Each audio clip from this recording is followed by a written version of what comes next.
Você interna porque senão ele vai entrar em colapso. Ele vai morrer de arritmia, porque ele não dorme, ele não para de falar, ele não para de transar. Maior incidência que aparece lá pra você? Com certeza, hoje, depressão. Depressão, né? Esse busca, né? Esse busca, Porque e tem não é nem sofrimento. ele que busca. A família vem. Porque chega um Leva. ponto, quanto mais grave, ele já nem busca. Tá. Ele já tá querendo sartar fora.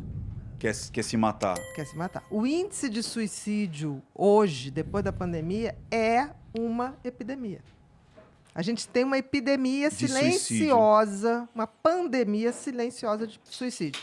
Antes da pandemia, do Covid, a gente, em 2016, 2017, isso é pela Organização Mundial de Saúde, a gente já tinha um suicídio a cada 40 segundos. Não estou falando 40 minutos. 40 segundos ao redor do mundo.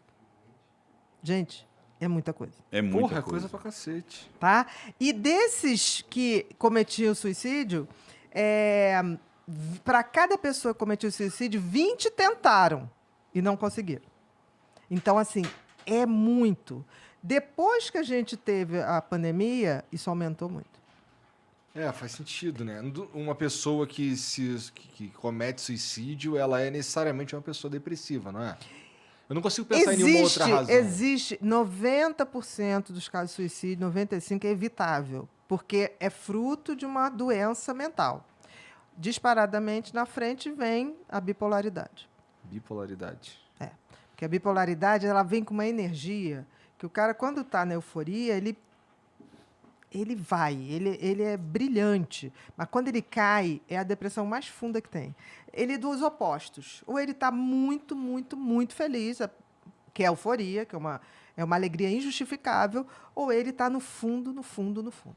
Existem escalas na bipolaridade? Existe. Tipo, o cara, ele não fica muito feliz, mas também não fica muito pra baixo. Existe. Mas tem o cara que fica muito pra lá e muito pra cá. Existe, por isso tem o tipo 1, tipo 2. Tem Tá. a distimia, que é como se fosse uma depressão leve e crônica.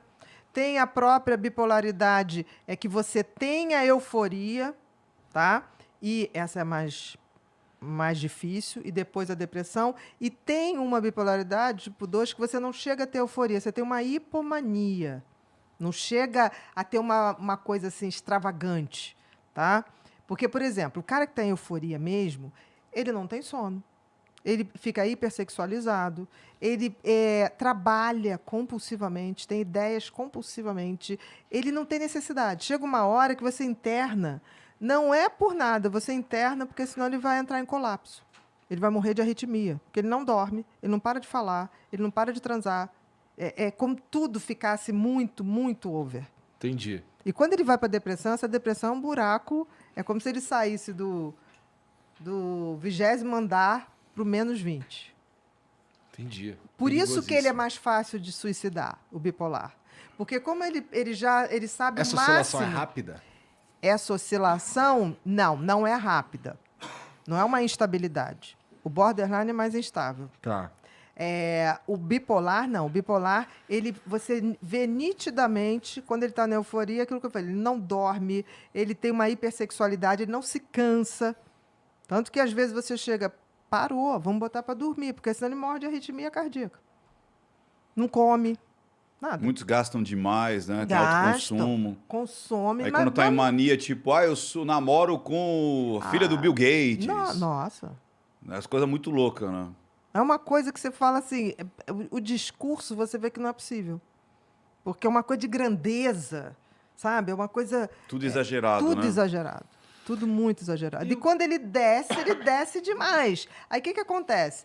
Como essa descida... O cara já teve no 20º andar, ele vai para o menos 20, ele chega lá embaixo e fala assim, nunca mais vai voltar. É a hora que ele se suicida. Porque o bipolar, ele nunca quer tratamento na fase de euforia. Porque para ele está ótimo, ele é o Superman, é a Mulher Maravilha. Agora, quando ele deprime, talvez seja a coisa mais difícil. E essa de se oscilação, ela tem causas, eu imagino. Ela não é do nada. Ou é? tratar. Pode ser do nada.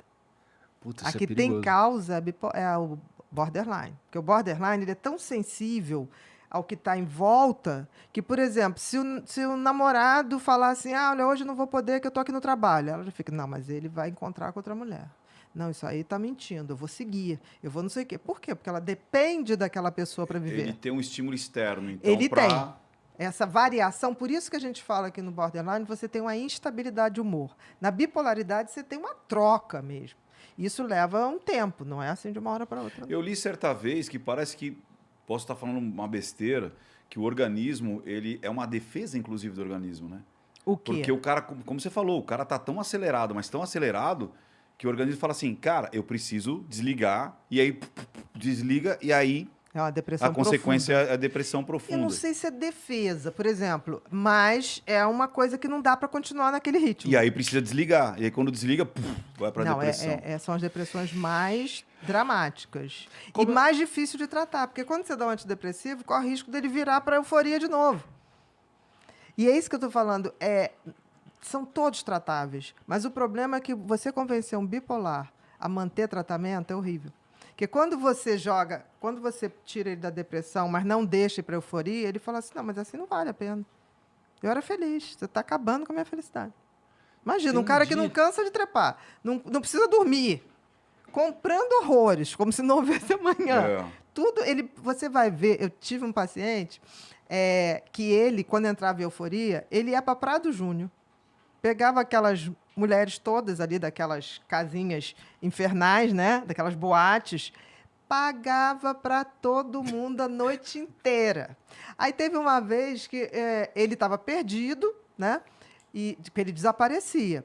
E aí eu cheguei no consultório, no dia seguinte, tem uma menina com uma bota até aqui, uma mini saia desse tamaninho, assim, com umas perucas, uma coisa. Estava esperando a senhora, mascando chiclete. Falei, pois não.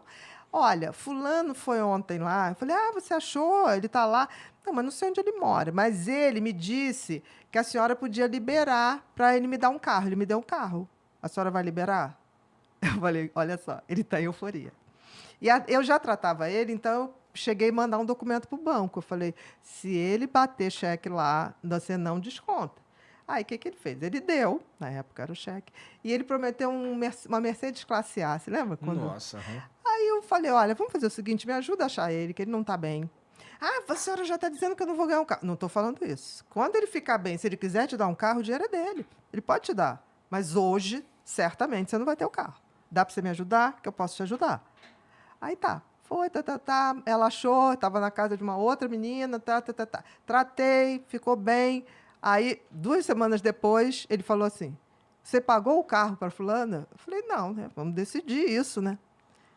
Eu prometi, né? Eu sou um sujeito homem. Eu falei, você é um sujeito homem, mas você há de convir que você estava doente. Não, vamos fazer o seguinte, qual carro que eu prometi? Eu falei, uma Mercedes classe A. Eu falei, ela não vai ter dinheiro para pagar o seguro, não vai ter dinheiro para nada, nem consertar. Você quer dar? Quero. Você tem dinheiro? Tá, dá um no Mille. Na época eu estava no Mille, com ar-condicionadozinho, porque aí ela vai ter como sustentar. Gostei da ideia. Então, eu vou pagar também o PVA e o seguro de 1 ano, para dar tempo dela se adaptar. Chamei a menina. Ela, não, já sei, né, doutora, ele é doente, tudo bem, a senhora, eu entendo, tá certo, a senhora está vendo do seu lado, seu paciente. Falei, faria por você, se fosse minha paciente. Se bote no lugar. Aí, não, tá certo. Falei, mas ele vai te dar 1 no Mille. Você pode escolher, papapá, e eu vou lá com você. Falei, tirei ele de cena. Foi, menina, a felicidade dela, a mulher. Eu te amo. Eu falei, não me ame. Não tanto. Eu falei, foi ele. E a próxima vez que ele aparecer lá fazendo isso, você vai me dar um toque.